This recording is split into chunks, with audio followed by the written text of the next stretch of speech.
नमो Narayan friends, मैं आपका host and दोस्त एस्ट्रो आर्यन स्वागत करता हूं आप सभी का आपके अपने YouTube channel astro saga for you पर, जहां हम लेकर आते हैं हमारे ज्योतिष शास्त्र, हमारी गौरवशाली वैदिक संस्कृति व मानव जीवन तथा ब्रह्मांड से जुड़े मिस्टीरियस व इंटरेस्टिंग फैक्ट्स आप सभी के लिए।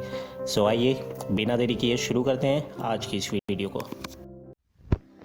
जिस प्रकार दुनिया में अच्छा व बुराई, ऊंच नीच, रोशनी और अंधेरा, अमीर गरीब दोनों प्रकार के गुण विराजमान हैं, उसी प्रकार लोगों के घरों को व्यवस्थित करने वाली अथवा उजाड़ देने वाली दोनों प्रकार की नारियां भी समाज में व्याप्त है।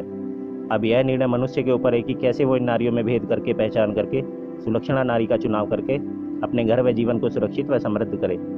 सो फ्रेंड्स, हमारे प्राचीन विद्वानों ने नारी के सभी भेदों से मानव जाति को परिचित कराने हेतु अपना ज्ञान लिपिबद्ध करके रख दिया था, ताकि एक नारी में पाए जाने वाले इन लक्षणों के आधार पर मनुष्य सही चुनाव कर सके और अपना जीवन सुखी व्यतीत कर सके। यूँ तो नारी चाहे कैसी भी हो, आखिर वो सृष्टि की जननी है, सभ्यताओं की जननी है। परंतु जिस प्रकार हाथ की पांचों उंगलियां समान नहीं होती, उसी प्रकार सभी नारियां भी समान नहीं होती। कुछ सद्गुण तो कुछ अवगुणों का मिश्रण वाली भी होती हैं। सो अपनी इस वीडियो में आज हम आपको बताएंगे नारियों के वो प्रकार जिन्हें देख परख कर मनुष्य अपने जीवन साथी का चुनाव करने में स्वयं सक्षम हो सके। सो आइए जानते हैं कि किस प्रकार की नारियों से मनुष्य को अपना जीवन सुरक्षित रखना चाहिए। प्रथम प्रकार की नारी है हस्तिनी। इस प्रकार की नारियां मनुष्य की इच्छाओं के अनुसार कार्य करती हैं तथा काम वासना की इनमें अधिकता पाई जाती है। ये मोटी तथा आलसी प्रवृत्ति वाली होती हैं व इनमें धर्म के प्रति असम्मान तथा शर्मो हया की कमी होती है। इनके होंठ, नाक, कान और गर्दन मोटे होते हैं। आंखें छोटी तथा पीलापन लिए होती हैं।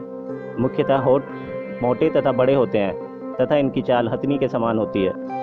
ये छोटी छोटी बातों पर क्रोधित हो जाती हैं तथा झगड़ा करने को आतुर हो उठती हैं। अपने पति से ये कभी भी खुश व संतुष्ट नहीं रहती तथा पराये मर्दों के साथ संबंध बनाने के लिए हमेशा आतुर रहती हैं। दूसरे प्रकार में आती है शंखनी। शरीर में लंबी व तगड़ी ये नारियां अपने नितंबों को मूव करते हुए धम धम की आवाज़ करते हुए चलती हैं। इनकी आंखें करवी तथा शरीर भी प्रॉपर अनुपात में नहीं होता। ये हमेशा ही क्रोध से भरी होती हैं तथा हर समय काम वासना में अंधी होती हैं। दिल से कठोर ऐसी नारियां नशीले पदार्थों के सेवन की भी शौकीन होती हैं। मनमोजी प्रवृत्ति वाली ऐसी नारियां पराये मर्दों के साथ संबंध बनाने की हमेशा शौकीन कही गई हैं। तीसरे प्रकार की नारी के रूप को कलहकारिणी के नाम से जाना जाता है। अपने नाम के अनुसार ऐसी नारियां की भौहें हमेशा तनी हुई रहती हैं। दांतों का आकार सुंदर नहीं होता। इनका शरीर व चाल एक भैंस के जैसी होती है। चलते वक्त अपने पैरों से धूल उड़ाती हुई चलती हैं। इनका हृदय हमेशा असंतोष व बेचैनी से भरा होता है तथा इस प्रकार की नारी अपने पति के लिए जानलेवा साबित होती है। पराये मर्दों के साथ संबंध बनाने में इस प्रकार की नारियां अपनी चालाकी व बुद्धिमानी समझती हैं तथा अपने आप को सर्वश्रेष्ठ समझती हैं। चौथे प्रकार की नारी होती है डाकनी। ऐसी नारियां बात करते वक्त जोर जोर से हंसती रहती हैं तथा धोखाधड़ी जैसे कार्यों में पूर्णतया निपुण होती है। इनकी आंखें लालपन लिए होती हैं। बाहरी तौर पर तो ये प्रेम का दिखावा करती हैं, परंतु भीतर से ये लालच से भरी होती हैं तथा दूसरों के साथ हमेशा ही धोखा करती हैं। ऐसी नारी को प्रेम करना मानो सांप को दूध पिलाने के समान होता है। ऐसी नारी का पति उसके बुरे नाम व कर्मों के कारण हमेशा ही दुखी रहता है। पांचवें नंबर पर आती है कृपणी। इस प्रकार की नारी बेशरम, दुबले पतले शरीर वाली तथा कंजूस प्रवृत्ति वाली होती है। इस प्रकार की नारियां अपने घर के सभी भेद देने वाली होती हैं तथा किसी से भी बात करने में जरा भी नहीं शर्माती तथा अपने ऐसे ही कर्मों के कारण बदनाम भी होती हैं। धन के लालच में ऐसी नारी किसी के साथ भी संबंध बना सकती है। छठे नंबर पर आती है घटनी। ऐसी नारी अत्यंत ही चालाक प्रवृत्ति वाली होती है तथा धोखा देने में निपुण कही गई है। इस प्रकार की नारियां बाहर से तो सभी के प्रति प्रेम का दिखावा करती हैं, परंतु अंदर से ऐसी नारियों के हृदय में विष के सिवा और कुछ नहीं भरा होता। धोखाधड़ी के कार्यों में पूर्णतः निपुण ऐसी नारी हमेशा झूठ बोलती हैं तथा अपने आप को बचाने के लिए किसी भी प्रकार का झूठ बोलने से नहीं कतराती। सातवें व अंतिम प्रकार की नारी होती है कुलछेदनी।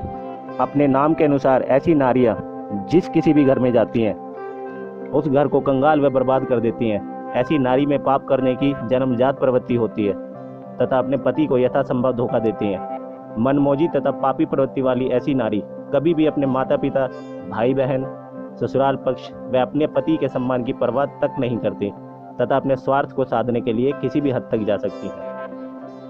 सो फ्रेंड्स, ये 7 प्रकार की नारियां जो जहां जाती हैं वहां नेगेटिव एनर्जी तथा असंतोष ही फैलाती हैं। सो मेरी प्रार्थना है नारायण से कि कभी भी किसी भी मनुष्य के जीवन में ऐसी नारी का समावेश न हो। वह सुलक्षणा नारियों से भी रिक्वेस्ट है कि ऐसी नारियों से जितना दूर रहें उतना ही उनके व उनके परिवार के हित में होगा। सो यदि आपको हमारी आज की वीडियो पसंद आई हो तो ऐसी ही अन्य वीडियोस का आनंद उठाने के लिए सब्सक्राइब बटन के साथ बेल आइकन जरूर प्रेस करें और लाइक एंड शेयर करें व अपने वैल्यूएबल कमेंट्स हमें अवश्य भेजें। सो मैं आपका होस्ट एंड दोस्त एस्ट्रो आर्यन आज के लिए आप सभी से विदा लेना चाहूँगा एंड जल्दी मिलूंगा ऐसी ही मिस्टीरियस व इंटरेस्टिंग वीडियोस के साथ। तब तक के लिए स्वस्थ रहें, सुरक्षित रहें व जीवन में प्रगति करते रहें। नमो नारायण फ्रेंड्स।